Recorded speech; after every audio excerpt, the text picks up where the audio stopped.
It is time to finish our black and white series with the blackest cities in the United States. We actually might do countries, but I'm not sure yet.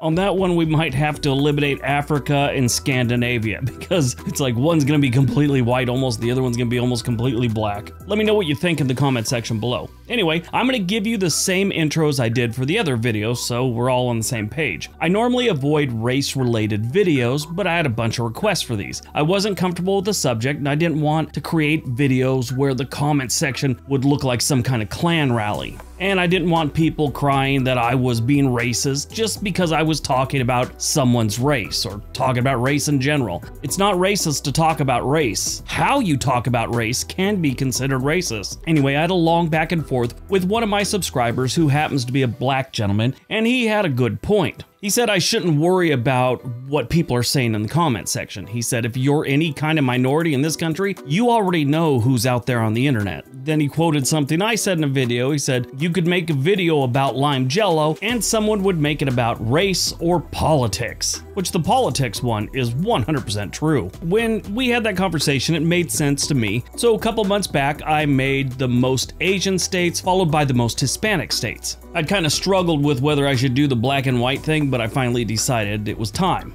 So today we're looking at the cities in the US with the highest percentage of black or African American residents. Got it? Get it? Good. Let's take a look.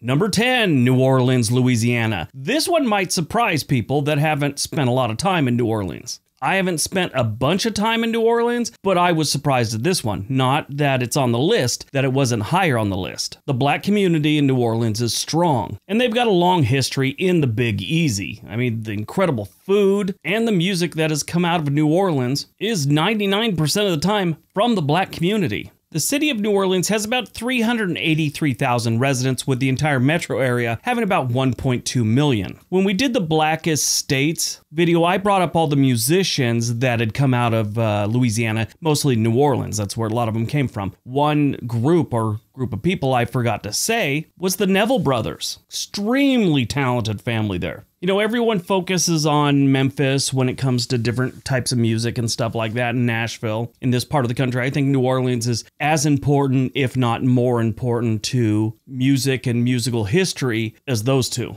57.02% of New Orleans population is black or African American.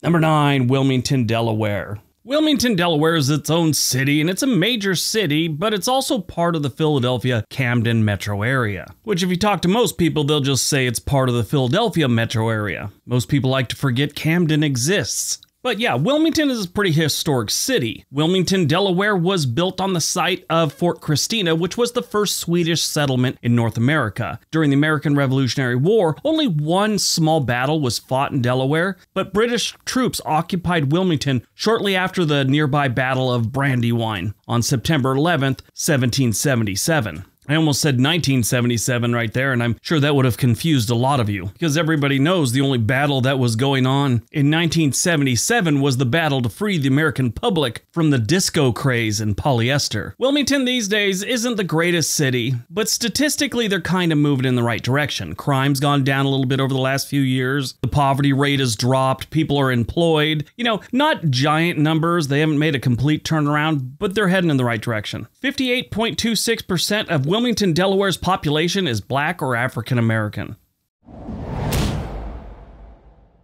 Number 8, Augusta, Georgia. Augusta is on the east side of Georgia at the South Carolina border on the Savannah River. If you're into golf, you already know where this place is. It is home to the Augusta National Golf Course. I like Augusta. It's been a handful of years since I've been there. The stats don't look great, but it's still a beautiful town. Met a girl there named Hammy. I said, do you mean Sammy? Did you say Sammy? She'll know Hammy with an H. I was like, how'd that happen? She said she was funny when she was like a baby or, young, and the nickname kind of stuck. That's unfortunate. Augusta, Georgia's population is 201,000 residents. Their entire metro area has about 611,000, and 58.61% of the population is black or African American.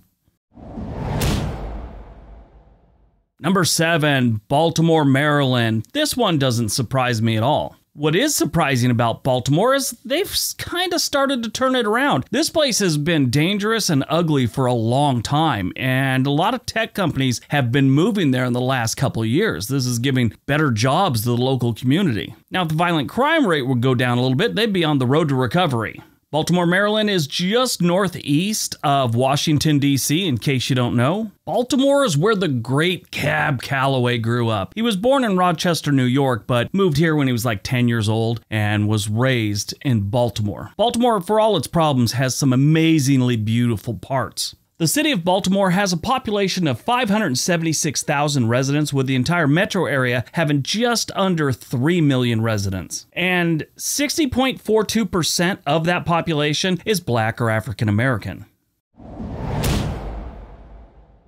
Number 6, Montgomery, Alabama. This one should be no shocker. This was the flashpoint for the civil rights movement in the 1950s and 60s. Side note, education is important, everyone, and here in the United States, we have so many people that are lacking in education. When we did the Blackest States video, I had someone email me about how could I forget that Martin Luther King was assassinated in Montgomery, Alabama. Now, if you're going to take the time out to email something, wouldn't you want to check your resources? Just check and make sure you're right. I sent him a few links that confirmed that Martin Luther King was sadly assassinated on the balcony of the Lorraine Motel in Memphis, Tennessee. But Montgomery, Alabama is a very important city when it comes to the U.S. history. Montgomery, Alabama has a population of just over 200,000 with a metro area that's just under 400,000. And of that population, 61.91% is Black or African American. Number 5, Memphis, Tennessee. All right, now we get to look at the actual place Martin Luther King took his last breath. Now, I mentioned this when I've talked about Memphis before, but I think it's very interesting. James Earl Ray, the man who assassinated Dr. King, came out later on in life, which he spent his life in prison, came out and said it really wasn't him. He was just basically the fall guy. Well, he'd had some conversations with the King family and other people, and he kind of told his story, and towards the end there, they were saying he didn't do it, and this started all kinds of conspiracies. I mean, whenever someone's assassinated, there's always going to be conspiracies, but this just fueled the conspiracy train. Memphis is another city that is known for its music and Black culture. Memphis has a population of 633,000, with the entire metro area having about 1.3 million. Of that, 63.34% are Black or African American. Number 4, Birmingham, Alabama. Another historic southern city, Birmingham. As a YouTuber, you get some pretty interesting emails and comments. One gentleman from the UK wanted to know why we named a city in the United States after Birmingham in the UK, because the one in the UK sucks. He actually used some other weird word I never heard before. I'm not sure if it's a curse word, obscene, or what, so I'm just not going to use it. Anyway, so he said Birmingham in the UK sucks, and it just shows how stupid Americans are that they would do that. I had to inform him this didn't happen last week. The town's been there since the 1800s. He responded with, maybe you could pick a better name. Then he put in parentheses, doubt it. I responded with, maybe you could find a dentist. And in parentheses, I put, do you have them there? Birmingham, Alabama has a population of 200,000 residents. Their metro area has 1.1 million. And of that, 69.82% are Black or African American. Number 3, Gary, Indiana. Gary, Indiana was a really great place to live back in the 1950s. Well, maybe not, but at least they had a lot of jobs and people were making money. Like so many other Rust Belt cities, this one kind of fell to the wayside. All the good jobs left and the middle class kind of bailed out. Gary, Indiana is really in the Chicago metro area. And it's almost like it's part of Chicago. Not even part of the good side of Chicago. It's part of the south side of Chicago. But at least they got a Hard Rock casino. Gary, Indiana has been losing people since the 1950s. In the 1960 census, they actually gained 33%. And in 1970, they lost 1.6%. And that was the last time they lost under double digits. Since then, they've been losing 13, 23, 11%, 21%, 13%. The good news is it's a very inexpensive place to live. You'd think they'd put a little more effort into turning this town around. It's right there on the lake, so that's a plus. You're not in Chicago, that's another plus. Gary, Indiana has a population of 69,000. Now at their peak in the late 1950s, they had 179,000. They've lost 110 people. Now, if a city loses population for 1 or 2 census, that's really bad. Most cities can turn it around by then. Gary's got their own agenda. Of that 69,000 people still living in Gary, Indiana, 78.47% are Black or African American. Number 2, Detroit, Michigan. We've talked about Detroit so many times before. They're a lot like Gary, Indiana. When the automobile industry and a lot of manufacturing jobs left and went overseas, the Rust Belt cities died. And Detroit, Gary are perfect examples of that. Cleveland's another one, they didn't make the list. On a positive note, in the last handful of years, Detroit's turned their downtown around a little bit. It looks a lot better than it did, let's say, 15 years ago. Now they need to spread that out to the suburbs a little bit, or at least just the neighborhoods around downtown Detroit. Detroit has a population of 632,000 residents, with the entire metro area being about 4.3 million. Of that, 80.38% of Detroit, Michigan's population is Black or African American.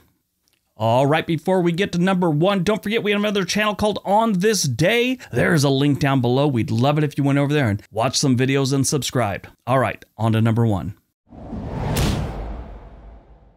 And number 1, Jackson, Mississippi. Yes, that jewel of the South. I'm totally kidding. Nobody's ever called it a jewel of the South. I feel bad about making fun of them because they just had some serious flooding and did some serious damage to that city. Now, Jackson's a city that has seen better times. From what I have learned about this city, it wouldn't take much for them to turn it around. They need to bring in a good employer, or 3, which could be handled with great tax incentives, maybe even free land. Get more jobs in the Jackson area and crack down on the crime. Those are really the only problems they have there. It's not like they have blizzards or anything like that. It gets hot during the summer, and they got your typical southern humidity then. Also, that kind of sucks, but it's not like they get blizzards or snowstorms. They've seen a few hurricanes, but it doesn't happen all the time. There's a lot of pluses when it comes to Jackson, Mississippi. It's just nobody's working towards making anything happen. I don't blame the people for that. I blame the politicians.